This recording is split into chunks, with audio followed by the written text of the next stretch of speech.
Nëse vuani nga pagjumësia, provoni këtë recetë dhe do na falenderoni. Ekzistojnë mjaft persona të cilët vuajnë nga pagjumësi të shpeshta.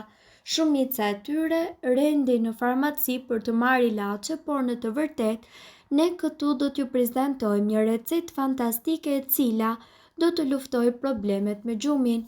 Në rast se kemi të bëjmë me pagjumësi kronike çka mund të vërtetohet pas vizitës tek mjeku, atëherë këshillohet konsumi një molle pas ngrënies së darkës. Gjithashtu mjaft efektiv është edhe çaji i luleve të blinit. Pini një gotë para se të bini për të fjetur. Një nga bimët më efektive në luftimin e pagjumësisë kronike është rënja e bimës së quajtur valeriana. Në 2 gota ujë të nxehtë hedhim 8 gram rrënjë valeriane dhe e lëm për 15 minuta. Në vazhdim e kullojmë dhe e pim një filxhan çaj jo të mbushur plot, gjatë ditës si edhe një sasi para se të bien për të fjetur.